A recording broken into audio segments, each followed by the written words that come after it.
Lads, it's a miracle. I'm finally making a positive review. It's been 84 years since I last said something good about a game. Come on lads, let's celebrate as I praise a game.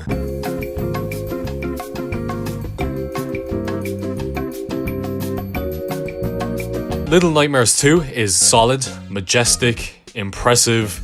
Yeah, it's a really good game and possibly one of the best horror games that I've ever played. It is up there with games like Silent Hill and Shark Tale for the PS2. This is of course the follow-up to the heavily praised 2017 horror game, Little Nightmares. If you want my thoughts on the first game, well, I think Little Nightmares is a fantastic horror game with amazing sound design and a unique art style that creates this atmosphere of dread and fear. It takes elements of Limbo and Silent Hill, but puts its own spin on it. It has tense moments and a compelling story, with an ending that left me wanting more. My only real issue with this game would be the short length, not great controls, and some impossibly tough puzzles that had me lost for ages. I feel like the plot twist was too sudden as well, and more should have been built up before that reveal. But overall, it is a top-notch horror game. If you've watched my last video, you'd know that I was heavily anticipating Little Nightmares 2.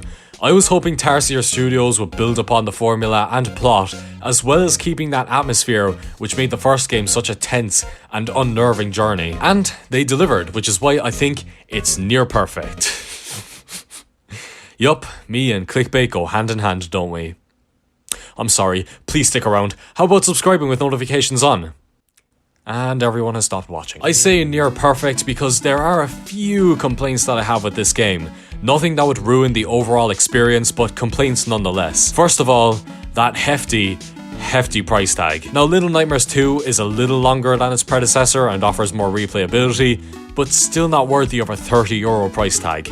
I think 25 is more reasonable. A tenner for this tiny expansion as well, like, Jesus Christ. I know this must have been a big project for Tarsier Studios and Bandai Namco wanted to maximize profit on this game, but €30 is just a bit too much in my opinion. Also, the title of this game.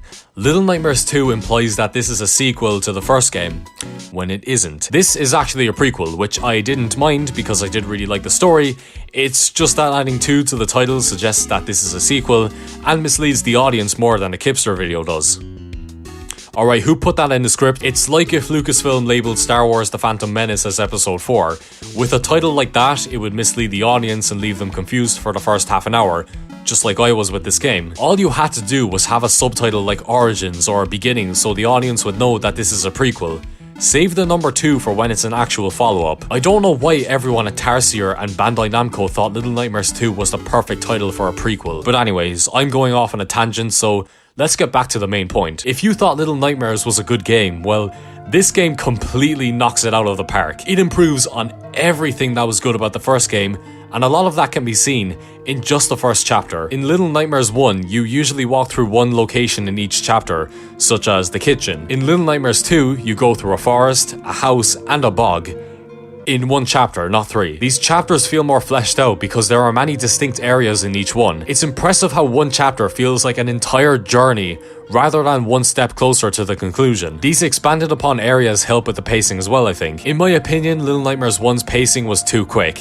I beat the game in 4 hours and it only felt like half an hour. Now, on one hand, that can be considered a good thing because it meant I was enthralled throughout the entire game, but on the other hand, it felt like I hadn't seen or experienced enough in these chapters, and the game was shoving me onto the next area. In Little Nightmares 2, there's closure in each area. At the end of every chapter, I was like,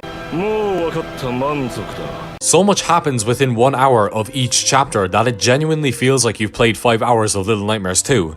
That's the game's length, by the way. It never drags on, but it never feels like too little either. It hits that sweet spot of just enough. So, what other improvements can be seen in Little Nightmares 2? Honestly, I think the horror is much better here.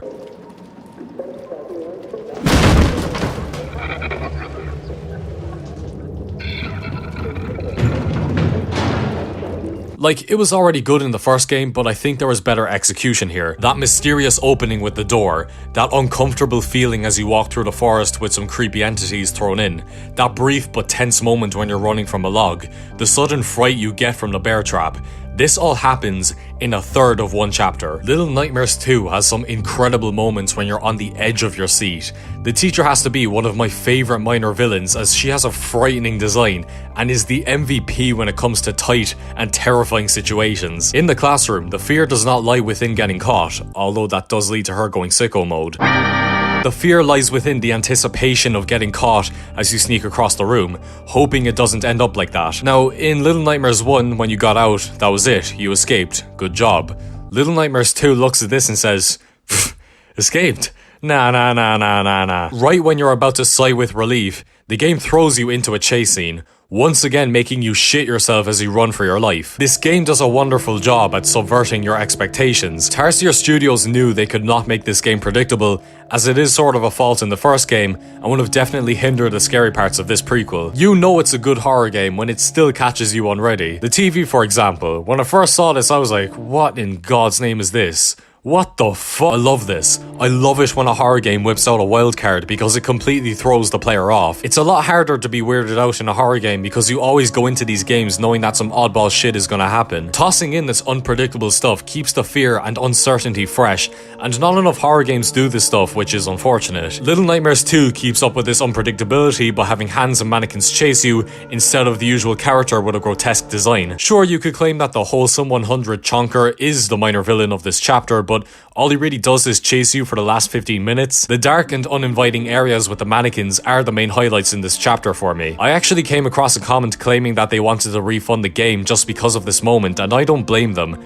This was completely new to the Little Nightmares formula that I thought I had gotten used to, and it was petrifying. Of course, how could I talk about weirdness without mentioning the Thin Man, who sounds like a bootleg Slenderman, but he is a very out there character. Without saying too much because I don't want to spoil anything right now, his eerie presence and abnormal movement makes those moments with him very off-putting. Seriously, one of the most bizarre horror villains. They save the weirdest for last in the final chapter, but that also goes into spoiler territory, so I'll talk about it later. The chase scenes as well. In Little Nightmares, they definitely had you on the edge of your seat, but it was okay if you slipped up a couple of times. Little Nightmares 2 cranks up that tension to the max.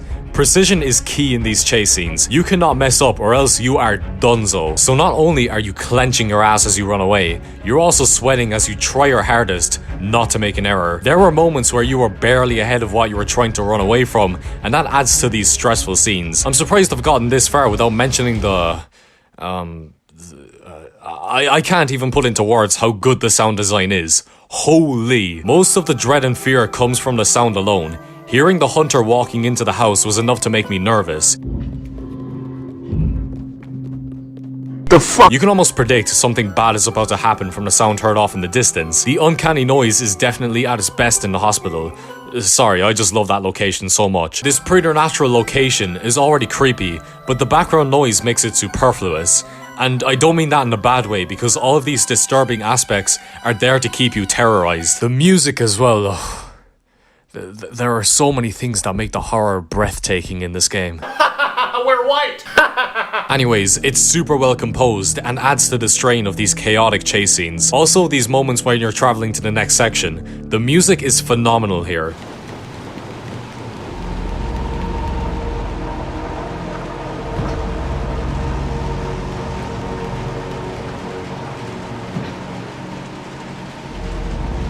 There is not a single time where the soundtrack is poor or out of place in this game. It is consistently flawless. Not on par with Spider-Man 2's pizza theme, but it's up there nonetheless. From the many reasons above, I hope I have conducted my reasoning as to why the horror is a big fat improvement here and how it contributes to making this game near perfect. Now then, moving on to the gameplay, which is just whatever worked in the first game, keep it like that, and whatever didn't work, fix that. Once again, Little Nightmares 2 has puzzles as well as sections of platforming and climbing. The platforming is still solid. It didn't really need any changes, so I'm glad it's simply more of it. The puzzles are much better here in my opinion. First of all, because having a second player allows more opportunity and creative freedom with the puzzles, but also they felt clearer. What I mean by that is I was never running around for ages wondering what the fuck I was meant to do like I was in the first game. Maybe I just grew a few brain cells in the past couple of years, but whenever I was presented with a puzzle, I would know what to do. And whenever I didn't, I couldn't blame the game because I felt so stupid once I found out what to do. Puzzle solving was never piss easy, but also it never reached that level of frustration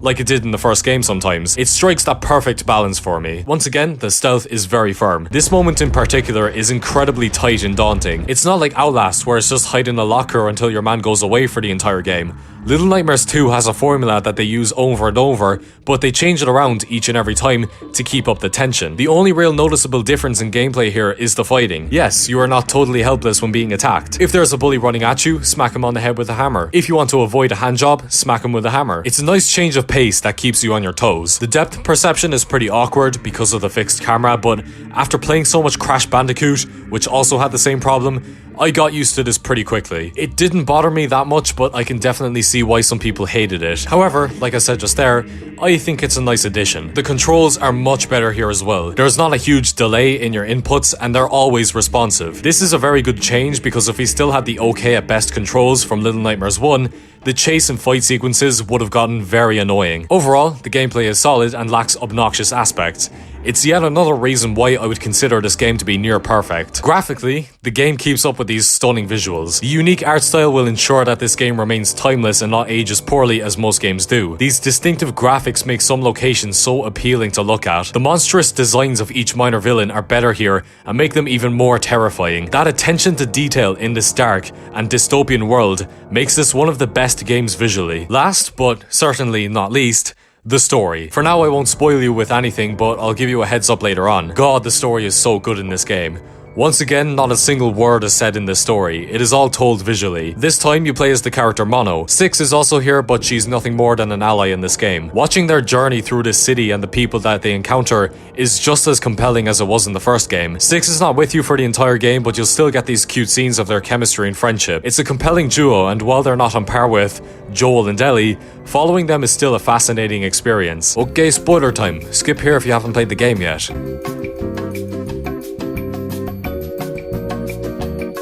Now, the second you boot up this game, you know that Mono will probably die while Six will live.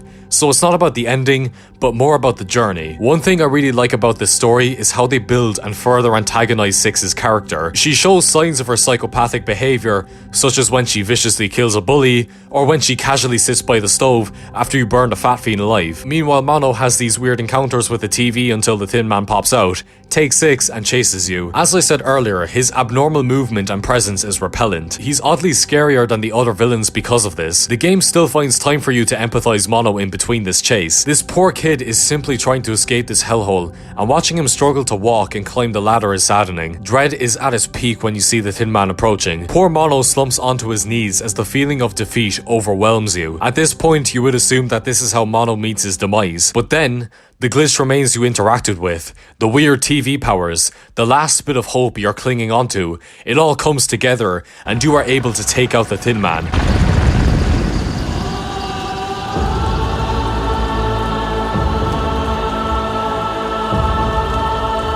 A satisfying but melancholy moment as this booming music plays. And this is where we enter the strange and unorthodox final chapter. Now, on the weird scale, there's been some oddball stuff in the Little Nightmares series, but chapter 5 is all the way up here. Just from the beginning with the purple aesthetic, you know you're in for a ride. As you take 97 hours to figure out you're meant to go to the door where the music is playing, that uncertainty and anticipation is building up until...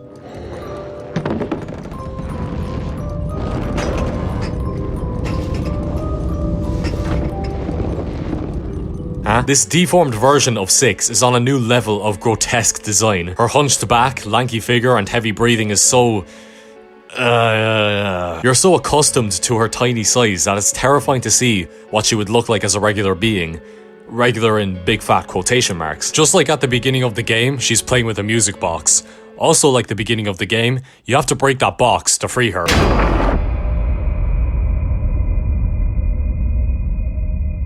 Oh, the fuck? Oh, Jesus Christ, run. After a narrow escape from what is meant to be your friend, you pick up another axe to try and break the music box once again. The music box is clearly the root of this curse as the place begins to crumble when you start to damage it. When you encounter Six again, she's now guarding the music box. This is where you have to use strategy and utilize your abilities as well as the doors to unlock that opportunity of hitting the music box. You'll encounter a lot of deaths here, but every time you die, you'll learn something new, and it all pays off when you finally hit that music box. Of course, it's not over after just one hit. You have to constantly find that chance as the layout and overall game gets harder with every hit. Eventually, you manage to destroy the music box and 6 returns to her normal self. However, there is no time to celebrate reunion as the monster of the building begins to implode. Mono and 6 have yet another chase scene. 6 manages to escape and Mono makes a leap of faith. Like you had seen so many times throughout the game, 6 is there to catch Mono, but this time,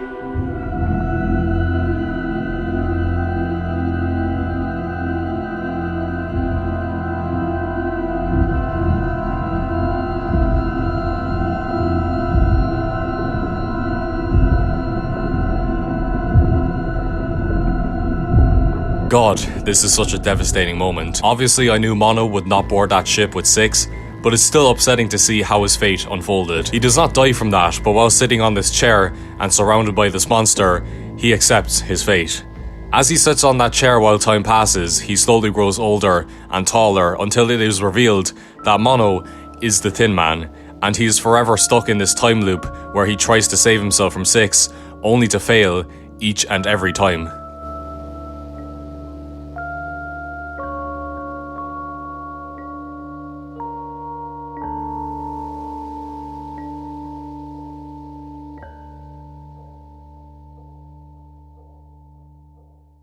It's such a sorrowful way to go out, and a fate far worse than death. If you did not think 6 was the true antagonist before this game, then surely this will convince you. And that is where Little Nightmares 2 ends, on a devastating but incredible note. When you're sitting there at the credits like, damn, you know the game was a certified banger. Another thing that I loved about the ending is that it offers replayability. Now, there was replayability here with the glitched remains and hats to collect, but unless you're a completionist, you're not going to care about that. So why did I have the incentive to replay this game right after I beat it? Well, after seeing that ending, you may interpret things differently and find details that you hadn't seen or noticed before, such as the TVs at the beginning. Little Nightmares 2 leaves a lot of things up to your imagination. In other words, you are the game theory. I just simultaneously whipped a nay-nay! That's something I love about any game, honestly, when it leaves stuff up for debate and you can make up your own theories. For example, in the school, these students are not learning new skills or useful information. They are being forced to memorize every rule and know their place in society. This school and teacher may symbolize a harsh and brutal dictatorship, just like a real school. The hospital symbolizes that you should like this video and subscribe. Yes, I'm shameless. But there's one moment that I really liked in the school chapter, and that is when 6 is violently killing this bully. Now, on my first playthrough, I thought this was to build 6 and her psychopathic behavior. I didn't think twice about this scene. But on my second playthrough, I took notice of this daunting music that plays.